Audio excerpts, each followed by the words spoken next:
Bienvenidos todos y cada uno de ustedes al inicio del estudio de un nuevo escrito del Evangelio. Dios nos ha permitido estudiar Gálatas y Marcos. Acabamos de terminar el estudio de Marcos, 83, 84 estudios me parece. Y hoy con mucha alegría empezamos nuestro tercer libro, verso a verso, desde su cosmovisión judía del siglo I, respetando el idioma, la cultura, la cosmovisión, valga la redundancia, y los aspectos propios de quienes vivieron en esa época para entender lo que el texto decía para ellos y cómo podemos hacer para nosotros aplicarlo hoy en día. Hoy tendremos el tema de la introducción a la carta y veremos los primeros dos versículos de la carta y yo quiero pedirle que usted me acompañe porque necesitamos demasiado en esta titánica tarea la ayuda de nuestro buen Dios. Señor Jesús, te damos gracias porque hemos visto tu apoyo hasta este momento, hemos visto tu mano en todo lo que hemos hecho y ahora que nos hemos decidido a embarcar en este viaje en el estudio de la carta de los Hebreos, pedimos que nos ilumines, que nos enseñes, que nos desafíes, que nos ayudes a ver cómo tú lo ves y que te lleves la gloria en todas las cosas. Ayúdanos a aclararnos las ideas. En el nombre de Jesús. Amén y amén. Nuestra intención primaria el día de hoy, como lo he mencionado, es considerar algunos asuntos de importancia que ayudarán a facilitar la comprensión de este escrito. Y vamos a ver algunas cosas muy puntuales e interesantes. En primer lugar, nos posicionamos en quién es el escritor y cuándo la escribió. En el mundo antiguo se le atribuía al apóstol Pablo por la mención que hace de Timoteo, pero cada vez más los expertos, los bibliógrafos, los estudiosos de los textos se han ido apartando de esta idea y se presentan varias razones al respecto que tienen mucho peso. Lo que podemos decir es que, y lo que sí es cierto, es que quien quiera que haya escrito esta carta era una persona por demás conocedora de la escritura, del idioma hebreo, del idioma árabe, y que probablemente cuando se registran las citas eh, que se traducen de la Biblia hebrea, haya utilizado su propia traducción, ya que vemos que se respetan las figuras literarias hebreas, vemos que se adaptan para un idioma que no es el original y, y que esto ha promovido que muchas personas quieran decir que el apóstol o la persona, el escritor, perdón, usó la traducción de la Septuaginta, una traducción que para este momento tendría unos 310 años de haberse promulgado. Pero no era común que un judío o un israelita utilizara una traducción en griego a menos que fuera a hablar con otros griegos. Sin embargo, este escrito está dirigido a los israelitas, a los judíos que viven en Judea. Por lo tanto, lo más común es que él usara eh, el hebreo de la escritura, que lo adaptara al arameo, y por esta razón se ve una traducción muy similar a la Septuaginta.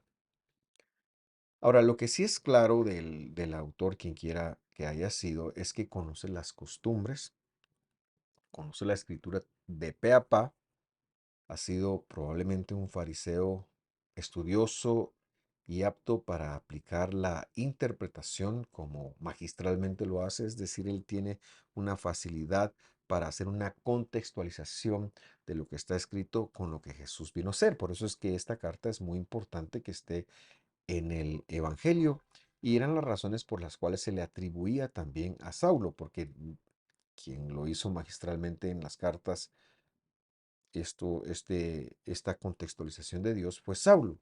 Pero recalcamos que no está claro quién fue el escritor.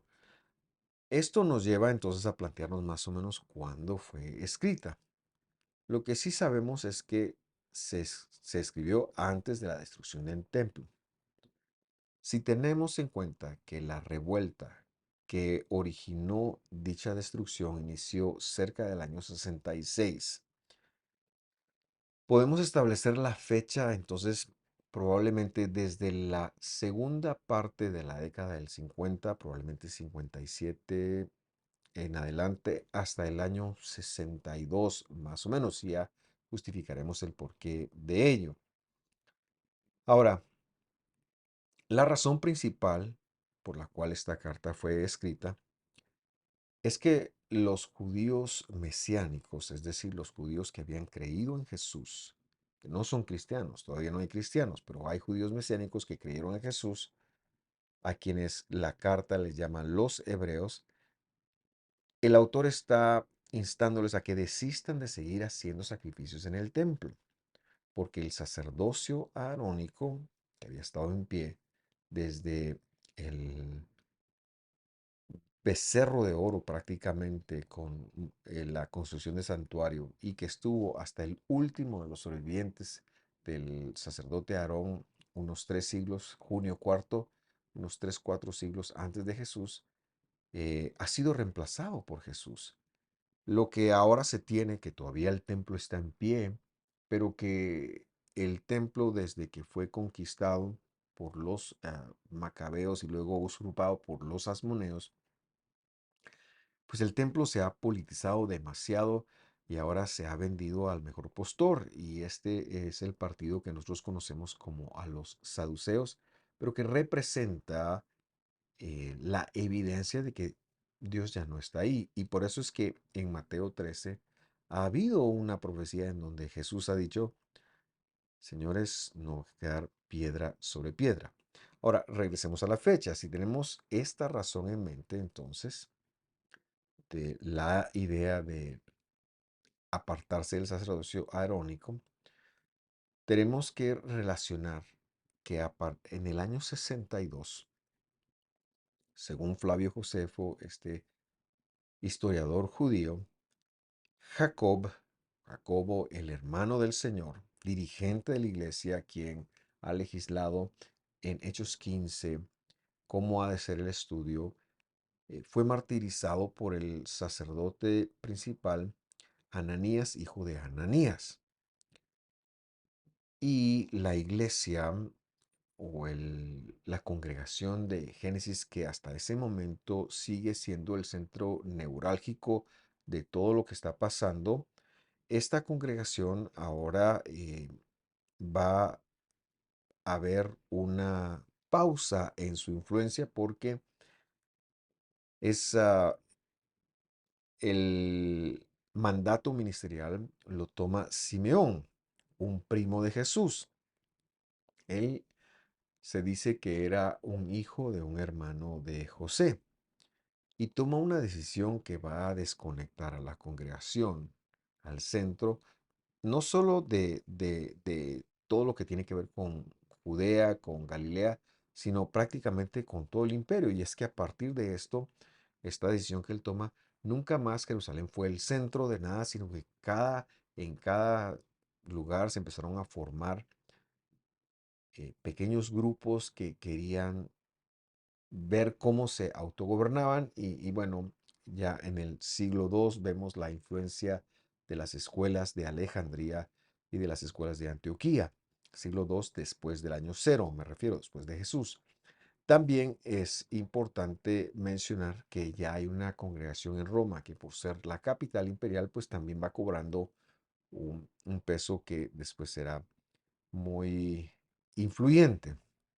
Ahora Simeón hace algo entonces para desconectar a la iglesia.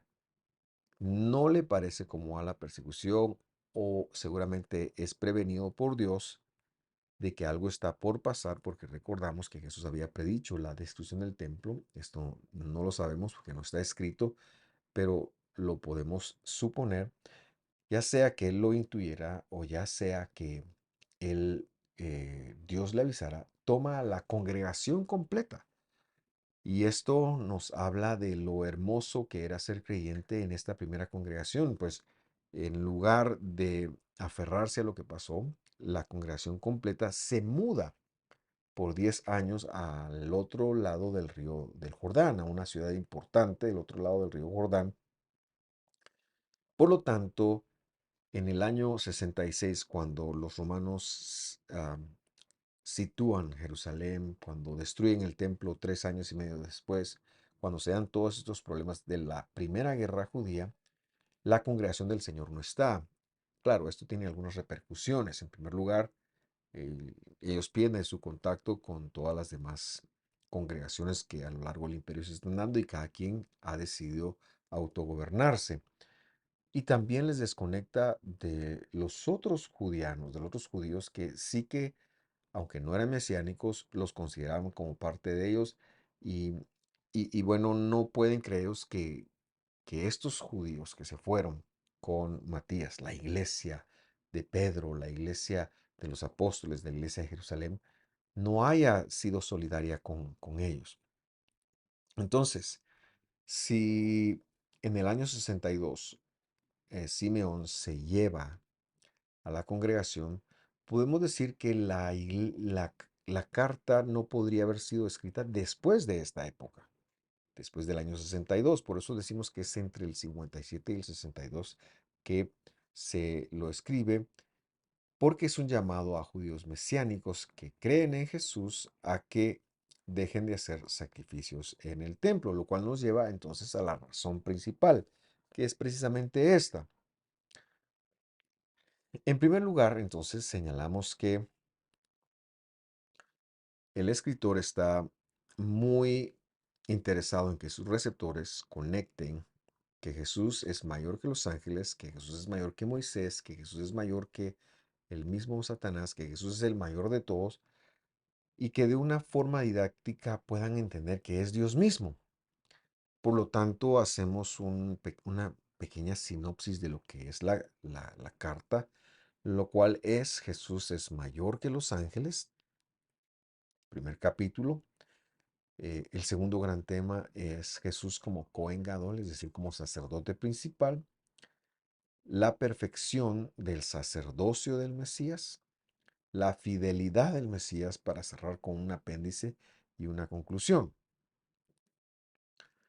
Entonces, si este personaje les está hablando de esto y tiene en mente que ellos deben de apartarse de los sacrificios levíticos, hemos de entender que él sabía claramente lo que estaba persiguiendo con este escrito. Es decir, Jesús es Dios, su sacerdocio fue perfecto, por lo tanto, no debemos ir a sacrificar más. Ahora, esto para un judío del primer siglo era pedirle su nacionalidad. No era algo fácil, sin embargo, Dios lo estaba advirtiendo ya que pronto el templo sería destruido. Ahora,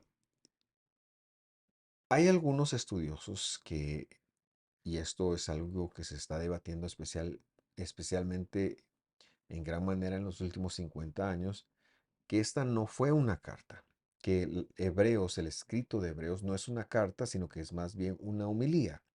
¿Qué es una homilía? Una homilía es una enseñanza que tiene un cuerpo de enseñanza, pero que es precisamente eso.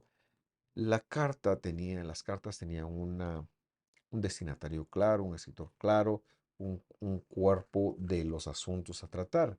Sin embargo, esta homilía, que yo también me acerco más por pensar que era una enseñanza muy profunda para los judíos, tenía como motivo principal que se dieran cuenta de que Jesús era más que suficiente, más que cualquier otro sacrificio, especialmente con el templo pronto a desaparecer.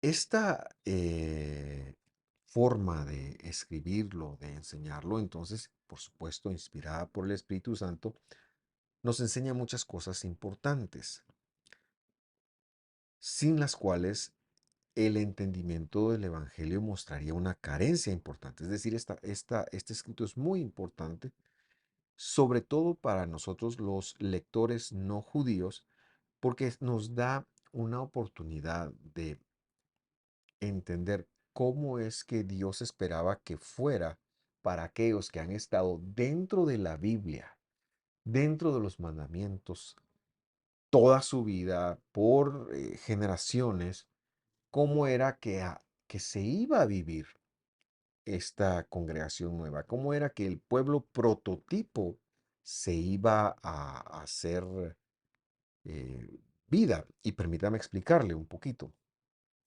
Cuando los gentiles, en el capítulo 11 de Hechos, empiezan a entrar al movimiento y empiezan a entrar por los primeros años, se narra un, algunos problemas hasta que finalmente, alrededor del año 50, después del año cero, se tiene un concilio en Jerusalén, el cual es presidido por Jacobo. Y él tiene una revelación importante. Los gentiles que están entrando al movimiento judío mesiánico, que está empezando en todas partes en el imperio, dentro de la sinagoga judía. Estos gentiles no son un grupo aparte, son las 10 tribus, perdón, que Dios está llamando y que está haciendo regresar a Israel por medio del sacrificio de Jesús. Esta cosmovisión da un toque de atención, un llamado de atención al movimiento judío tradicional para que se integren a lo mismo. Es decir, yo tengo una idea de, o Dios más bien dicho, tiene una idea de cómo se espera que se lo sirva, cómo se espera que se lo adore, cómo se espera la vida. Y desde la costumbre judía, pues era con las am, leyes judías, que algunas coincidían con la escritura, algunas no, que algunas potenciaban a las personas para cumplir la escritura, pero algunas les castigaban. Es en estas palabras o en este estilo de, enseñar- de enseñanza que Jesús dice, miren, mi yugo es fácil y mi carga es ligera. Es decir, son los mandamientos, es la Torá. Pero el judío de la época quiere cargar de un montón de leyes que no están en la ley escrita al que está entrando. Y el escritor de Hebreos, sin saberlo, nos está dando a nosotros, los lectores no judíos, una cosmovisión de qué era lo que Dios esperaba entonces del judío que había tenido la Torá en su vida, que había tenido la ley, la escritura, la palabra, qué esperaba de ellos. Y es muy importante que nosotros pongamos atención, porque históricamente el cristiano ya después, cuando sacó lo judío y al judío de su comunión, pues también empezó a formular que el Antiguo Testamento ya no tenía nada que ver con ello y esto es completamente falso. Entonces, ¿qué es lo que está dentro de este pueblo Israel tipo del Señor que vemos en esta carta? En primer lugar, vemos la venida y el llamado de Dios a las personas. También el Evangelio, y ahora me refiero a lo que está escrito desde Mateo hasta Apocalipsis, nos narra la forma como Dios cumplió sus promesas. El tercer aspecto es que el Evangelio nos enseña que la Torá del Señor, es decir, lo escrito en el Testamento de los antiguos, tiene una validez completa para nosotros hoy. Y cómo debemos de considerarlos es el libro de Hebreos, la homilía de Hebreos, la que nos dice cómo debemos entonces apartarnos ahora ya de los sacrificios de animales y por qué. Y por supuesto, el Evangelio nos revela la verdadera interpretación que debemos tener. Entonces, era necesario que los hebreos de Judea conectaran esto, sobre todo porque el movimiento temprano tiene mucho fariseo que quiere cargar al gentil, pero que no lo va a hacer de la mejor manera, como dice Jesús, lo va a hacer un prosélito del infierno. Por lo tanto, es necesario que haya un equilibrio y la carta, la homilía de Hebreos es precisamente la que lo provee. Con esta breve introducción, entonces, quisiera yo que leyéramos los primeros dos versos y en esto vamos a aterrizar en esta enseñanza para que estemos entonces claros de cómo empieza. Hebreos 1:1 dice así: habiendo hablado muchas veces y de muchas maneras en la antigüedad, Dios a los padres por los profetas, verso 2, en estos postreros tiempos, días finales, final de los días, quizás es la mejor forma, final de los días, nos ha hablado por causa del Hijo, a cual consideró por un heredero, perdón, de todo, por el cual asimismo hizo los mundos. Ahora, yo le quiero recordar a usted que para entender esto debemos de entenderlo como un judío de Judea del primer siglo lo entendería. Y empezamos el desglose. En primer lugar, leímos los dos versículos juntos, ya que el Textus Receptus, que es el que se usa en la mayoría de las Biblias, el versículo 1 y el versículo 2 son partes de lo mismo hasta la palabra hijo. Perdón. Lo que podemos entender es que Dios ha estado prometiendo, dictando, hablando promesas y procedimientos. De eso está lleno el Pentateuco. Los padres a los que se refiere pues empiezan en primer lugar por Abraham, por los patriarcas, quienes son los que reciben precisamente las promesas.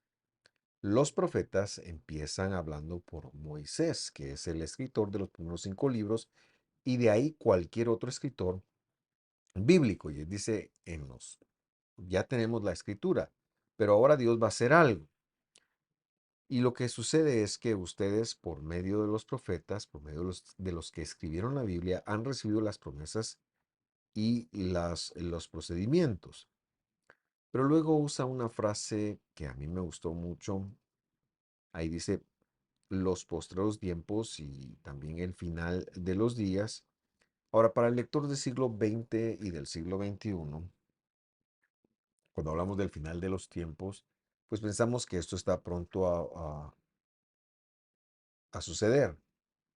Para el lector que lo está recibiendo, él pensaría que él está en los últimos días. Sin embargo, esto ya, eh, ya lleva más de 2000 años. En la literatura judía, la frase Aharei Hayamim, que es lo que se traduce como el final de los días o los tiempos postreros, es un tiempo muy específico y se cumple al margen de algo que tenemos que saber y que la escritura nos lo va a decir y que es algo que nosotros debemos de conectar para entender, para empezar a entender primero el versículo 1 y 2, pero también de qué va a hablar toda la carta. El profeta Miqueas menciona esto esta frase es una frase hebrea, hemos de decirlo, esto no es una frase judía, es una frase escritural, no es judía del segundo templo, me refiero, sino que viene desde mucho antes. Aharit Hayamim, el final de los tiempos, los días finales. Y vamos al profeta de Miqueas, capítulo 4, versículo 1, para que nos aclaremos un poquito. Y ahí dice, y será en los postreros tiempos, y ahí se lo puso en hebreo, Aharit Hayamim, que el monte de la casa del Señor será constituido por cabecera de montes, y más alto que todos los collados, y serán por él, iluminados, perdón, por él los pueblos. Y vendrán, verso 2, muchos gentiles y dirán, venid y subamos al monte del Señor, a la casa del Dios de Jacob, y nos mostrará en sus caminos, nos iluminará en sus caminos y andaremos por sus veredas, porque desde Sión saldrá la ley Torá le puse yo ahí también para que usted sepa de qué se habla, y de Jerusalén, la palabra del Señor. Y entonces tenemos aquí una promesa muy interesante que Dios dio a la casa de Judá antes del exilio. Y este era que en los Aharei Hayamim, en los días postreros, y si usted es honesto, recordará esta frase que se repite mucho en los profetas, perdón. Aquí lo que vemos es que el monte de la casa del Señor, que es una referencia a la doctrina de Dios, el monte, lo que se dio en el monte, la revelación, la Torá, Éxodo capítulo 20, dice que será constituido por cabecera de todos los montes, de todas las doctrinas. Esta es una referencia a la enseñanza y esa es la primera parte de la promesa de Dios. A partir del versículo 3 ya veremos aspectos de paz y aspectos en donde Dios va a llamar al orden. Pero lo que quiero que usted note en los primeros dos versículos es que, como dice el versículo 1, en primer lugar, eh, el monte de la casa del Señor, es decir, la palabra de Dios, la doctrina de Dios, no tanto de una religión, no tanto de un templo, sino la palabra de Dios misma va a ser la que se va a regar por todos lados. Y por esto dice que muchos gentiles, o sea, muchos goim, muchos insertados al prototipo, van a venir y van a decir, vamos, subamos al monte del Señor. Ahora no se puede tomar literal porque entonces mucha gente pensaría que hay que subir a Jerusalén. Pero lo que está hablando es de ir a la enseñanza de Dios en Israel, la cual es representada únicamente por Jesús. Y esto lo podemos conectar cuando dice el, el versículo, y serán iluminados por él los pueblos. Es decir, que Dios se va a encargar de que su doctrina, de que su palabra llegue a muchos gentiles, que cuando vean esto, como lo señala el versículo 2, van a empezar a decir, vamos, subamos a esta enseñanza, porque desde Sión saldrá la Torá, la ley del Señor. Es decir, que lo que se viene es una enseñanza de la ley del Señor, de la Torá del Señor, y los gentiles son los que lo van a empezar a poder ver, porque Judá pues históricamente lo ha tenido, pero los gentiles, las 10 tribus del norte, los que van a entrar después, necesitan ser entrenados en ello. Los Saharei Hayamim entonces no son otra cosa más que la época del Mesías, que inicia desde que Dios vino. Los días finales son la era mesiánica, o sea, la era que estamos viviendo. Desde la venida del Señor, realmente está en sus dos venidas, en medio de sus dos venidas, desde la que tuvo la primera en el siglo primero hasta cuando Él venga. Todos esos son los Aharit Hayamim, los días postreros, los días finales. El apóstol Pedro lo enseñó en su sermón que le predica a los judíos en el día de Shavuot, de Pentecostés, pero también Hebreos lo va a enseñar en el capítulo 12 y me gustaría ver primero la cita de Hebreos y luego vamos a la cita de Pedro que está en Hechos.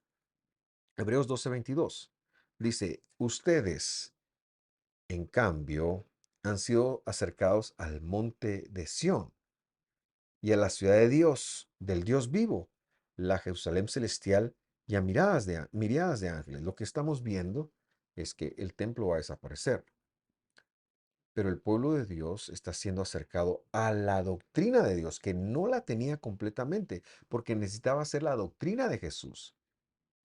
La doctrina de Jesús era la forma correcta de interpretar la Torá del Señor, y eso es lo que Miqueas está diciendo que va a pasar en los días finales.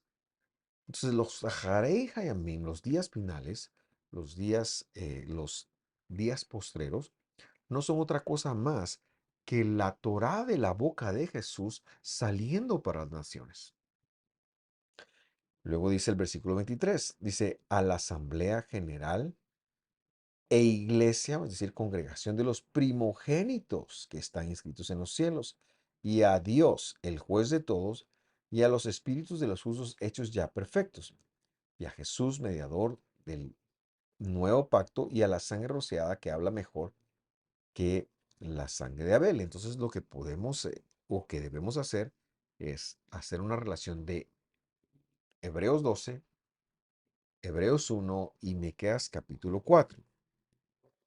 Por supuesto que el escritor de Hebreos tiene en mente a Miqueas y a muchos otros profetas cuando habla de los días postreros. Pedro, lo señalamos ahora, lo ha confirmado en su mensaje de Pentecostés, capítulo 3 de Hechos, versículo 22.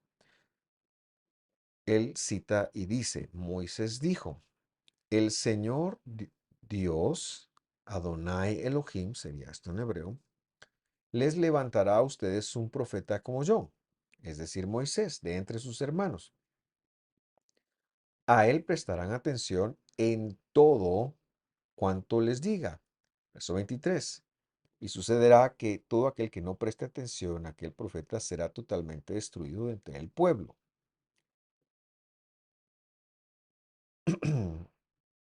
Versículo 24.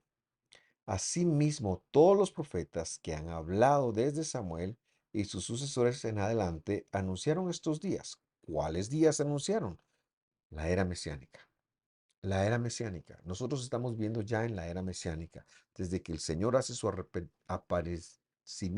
aparición, perdón, y empieza a ministrar hasta que muere, hasta que, y luego Él se va y regresa al cielo, hasta que Él regrese. Son los días postreros, son los Aharei Hayamim, son la era mesiánica. Ahora, ¿qué va a ocurrir en eso? Y va a ocurrir que la doctrina del Señor, cuando Él vino a hacer reconciliación por su pueblo, que no era pueblo, la doctrina del Señor, la enseñanza del Señor sería lo más importante, sería lo más alto de todos los montes. Y esta es una referencia tanto al estudio del Evangelio como al estudio de la Torá. Es la combinación de ambos, podría estar diciendo Miqueas, que Dios nos enseñará, sus caminos y luego sus sendas. Porque dice de Sión, es decir, de Jesús. Sión es Jesús. Sión es la palabra de Jesús. Saldrá la Torá y la palabra, o sea, la Torá y el Evangelio. Releamos, por favor, nuevamente ahora los primeros dos versículos de Hebreos porque creo que hay un par de cosas importantes para explicar todavía.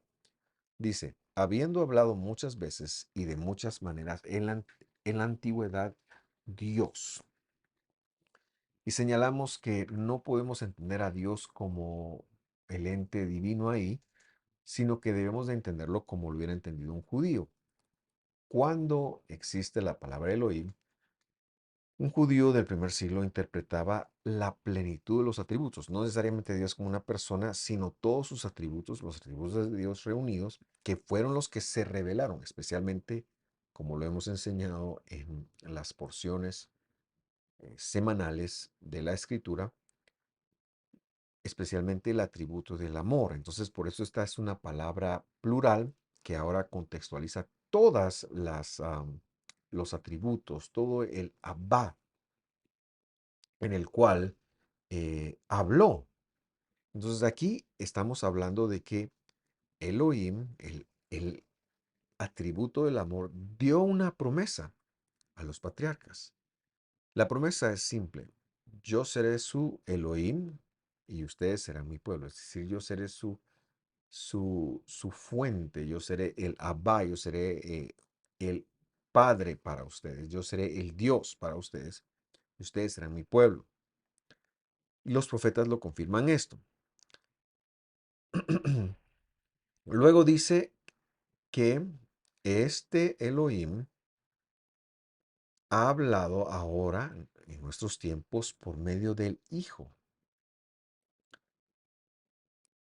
Ahora, no debemos de ver a un ente separado de Dios acá.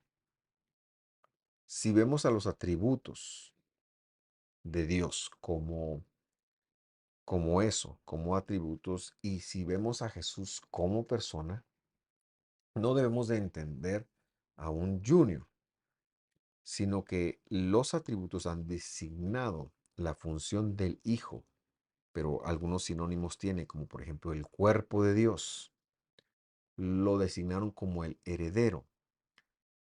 Pero en castellano esto tendría el sentido como que Él lo va a recibir todo. En hebreo no. En hebreo tiene el sentido de que Él es el dueño de todo. El heredero es el dueño de todo. En la parábola de los labradores malvados vemos que cuando el, el, el señor, el amo de la finca envía a su hijo, envía al hijo, dice, este es el heredero, es decir, este es el dueño de las cosas. Y lo que vemos aquí es que Jesús es el que vino a repartir la herencia. Y la herencia es la salvación, la vida eterna, las promesas de Dios, las cuales solamente Él está en su sola potestad y por eso fue investido, no por otra persona, por Él mismo, en la eternidad. En la eternidad, Dios en quien habitaban todas estas plenitudes dijo, me voy a disminuir, me voy a hacer una semilla, voy a ir a la tierra y esta responsabilidad, esta personificación, esta disminución recibió el nombre de hijo. Eso es lo que quiere decir y por lo tanto heredero. Y eso es lo que está dando testimonio aquí, que Elohim, que Dios lo constituyó a él, pero también es su cuerpo. Y podríamos leer muy bien, si leemos nuevamente el versículo, dice, en estos postreros tiempos, en estos días finales, nos ha hablado por medio del Hijo, al cual constituyó por heredero, heredero, perdón, de todo, por medio del cual asimismo hizo los mundos. Y esto también debe de recordarnos que la mejor lectura para Génesis capítulo 1 dice, por el reshit de Dios, por el reshit de Dios se crearon las cosas. Es decir, Dios puso como garantía su cuerpo, su ser, su esencia, para que si algo salía mal, Él tendría que venir acá. Él aquí está diciendo, yo, por mi esencia, hice los mundos. Ahora, ¿a qué mundo se refiere? No hemos de pensar en los mundos como hoy lo veríamos, Marte, Júpiter y los demás, aunque Dios, por supuesto, que Él es el autor y el creador de todo eso, pero aquí está hablando de dos mundos porque por la palabra que usa en hebreo es la que se usó en la literatura, perdón, en griego, la palabra que se usa en griego es la que se usa en la literatura para referirse al mundo de ahora y al mundo por venir. O sea, en hebreo, el Olam Hazé y el Olam Haba. ¿Qué es el Olam Hazé? El Olam Hazé es la vivencia que empezó con el pecado del hombre. Y el Olam Haba es el mundo por venir, es la nueva Jerusalén, cuando Él regrese.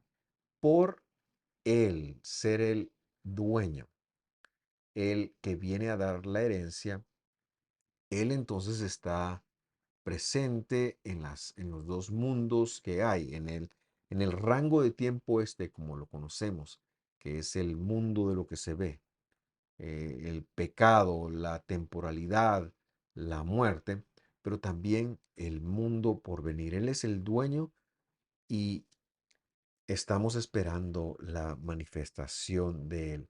Esa es la introducción de del escrito de Hebreos en donde Dios ya está diciendo que Él mismo tomó una forma, que esa forma estaba autorizada para dar una herencia de la creación no solo del mundo como lo vemos ahora, sino del mundo por venir.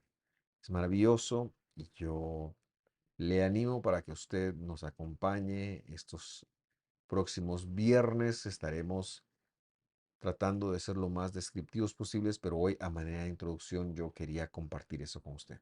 Vamos a dejarlo acá. Yo espero que cualquier duda que usted tenga nos lo pueda manifestar porque estamos dispuestos a compartir lo que Dios nos ha dado con cada uno de ustedes. Sin otro particular, entonces le invito a visitar nuestras redes sociales de Facebook, Instagram y Twitter, a la vez que también lo esperamos en nuestro canal de YouTube, donde encontrará en nuestras listas de reproducción muchos títulos que estamos seguros van a colaborar con su vida espiritual. Un abrazo fuerte, que esté muy bien. Nos vemos el próximo viernes. Hasta pronto.